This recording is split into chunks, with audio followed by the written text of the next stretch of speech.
to quote Charlie O'Reilly. He always said, "We sell auto parts, but we're actually in the people business." And I feel like we have adopted that same kind of feeling or thought. We sell groceries, but we're actually in the people business. And I mean, people being your employees, people being your customers, your vendors, everybody you have good, we have relationships with, and we nurture those, because I feel like that's what has helped make us as big a success. Success is what it is. Mm-hmm. Hey everyone, thanks for joining us again for this episode of At Home with Emily, a podcast about creating a life you love. I'm your host, Emily Wood, and we are on part 2 with the one and only co-founder of Mama Jeans, Diana Hicks.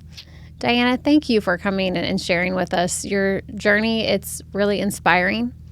I think for a lot of us, not just business owners, not just entrepreneurs who have gone out on their own, but I think most people in the community know and love Mama Jeans. And so we were talking about last time is how you spent, really a full career in corporate America. And in some ways, you were hesitant to leave that. It wasn't something that you wanted out of, particularly. You enjoyed it. It also paid the bills.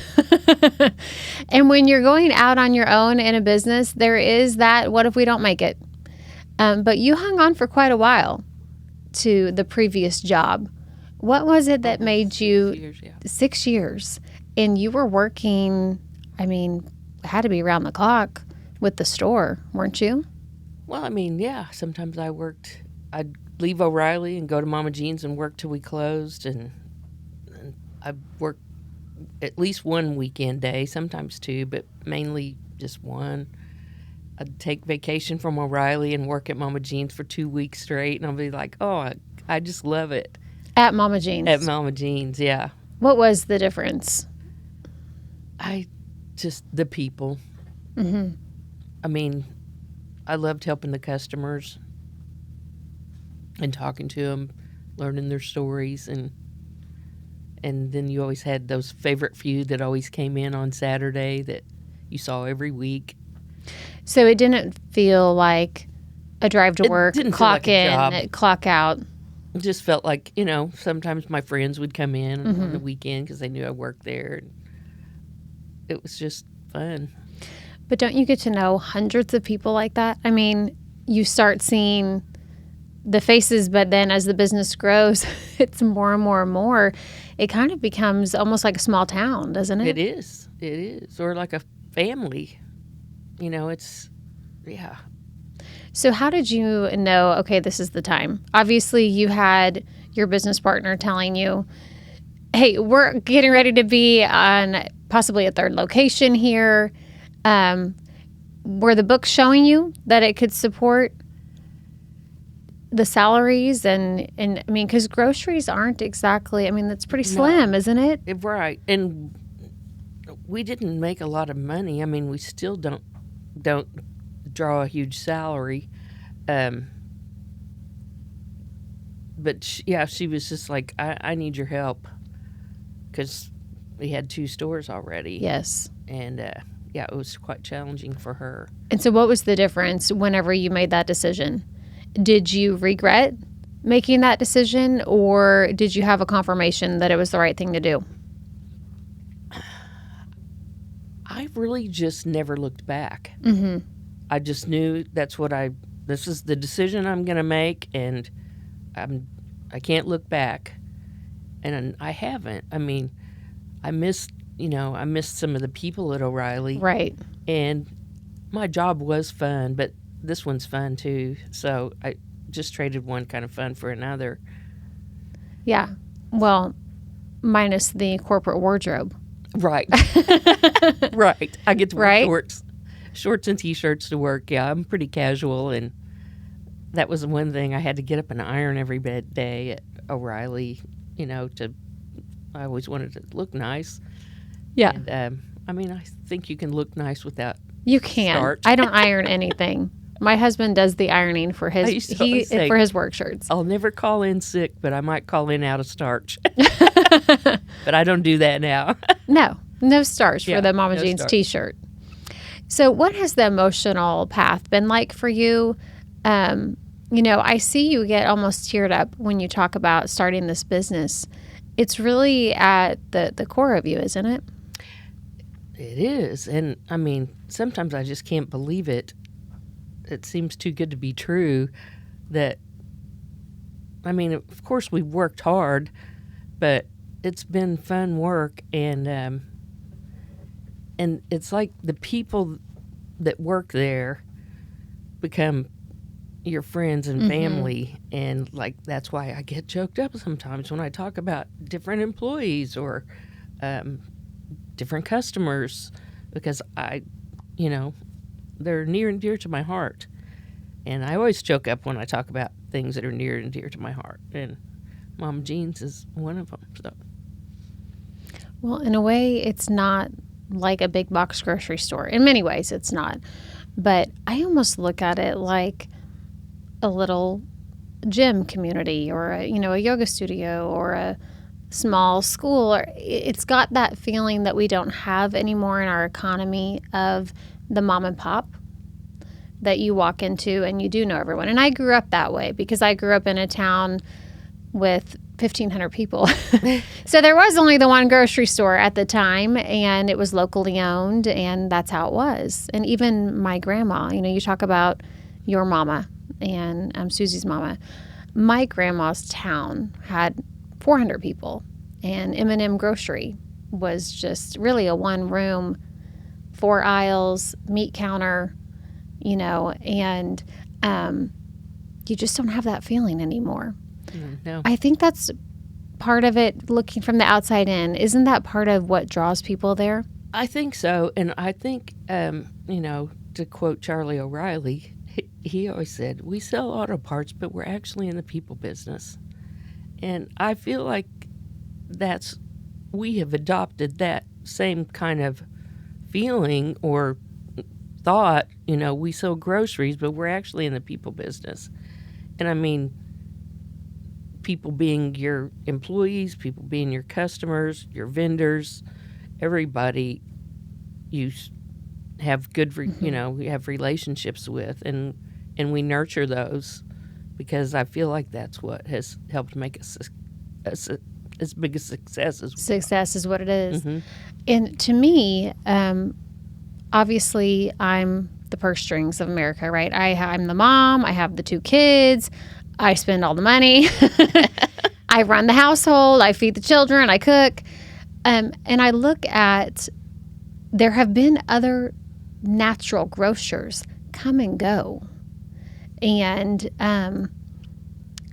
I've shopped at them, and I've been to them, but they don't seem to make it. Is it because we have Mama Jeans? Is it because, I hate to think that we're the cause of somebody else not making it, but those are usually big conglomerates that are coming in. So they're going to have a different feeling, aren't they? Yeah, and I think that's one thing about us. We're, we're not corporate, so we can pivot quickly if we need to. We can, make the kind of decisions that we need to make on a whim because it's just us.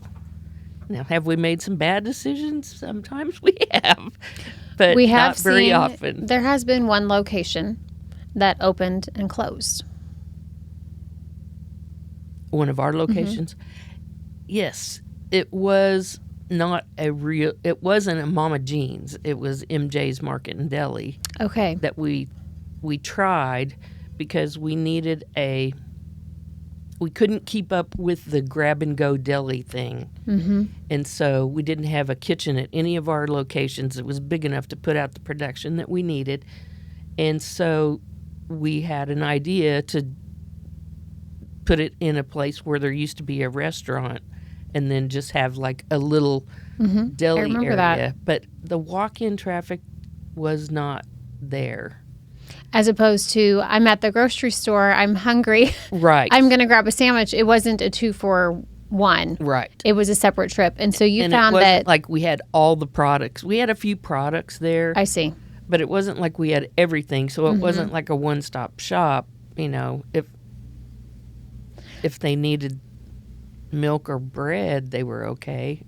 Right. But- so the lesson from that was that's not your main business. That's not, yeah. So then that's when we moved Campbell, which I hated, and because of our long-standing I know. relationship with the Yes, Machinos. and that being your original spot and just what you put into opening that store. But it's been a great move for us. And Machinos, it's been great for them too, because they have expanded into into both the bays that we had, and they're making their own cushions and doing their own upholstery now. So it was a good move for everyone. And we're not that far away. But I think you did hit on, the fact of when you go out and try something new, there are going to be challenges along the way. There were. What is the emotional toll that it takes on you? I know you love what you do, and that passion, it's obvious. But is there an emotional toll to being a leader and having the responsibility for so much and so many people?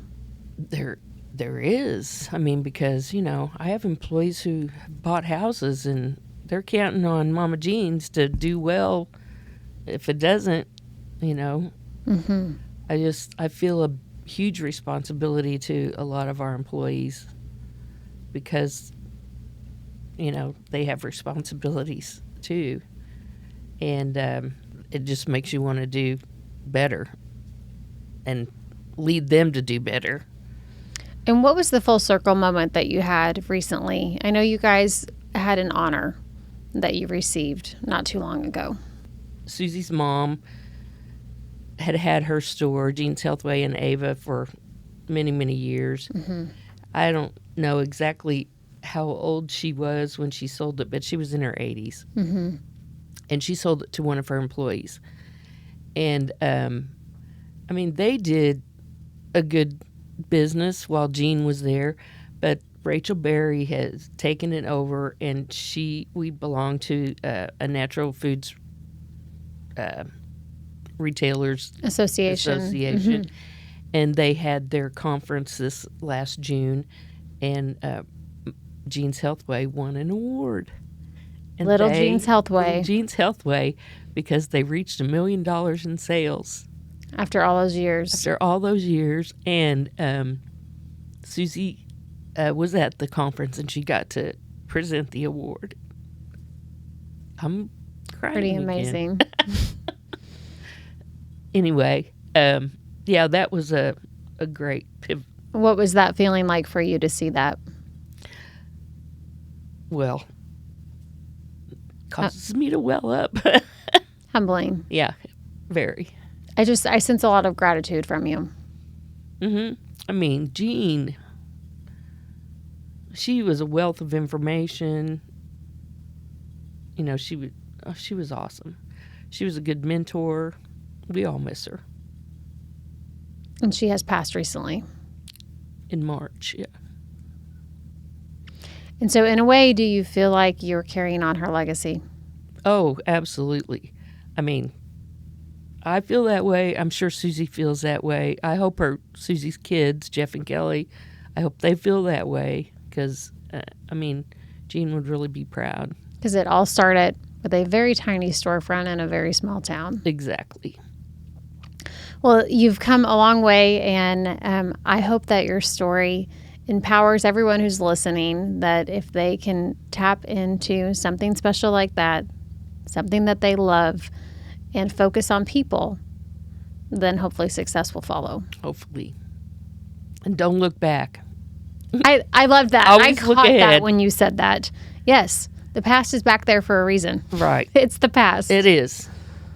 It is. Anything else you want to add? No. Just Okay. Thank you to the community for supporting Mama Jean's.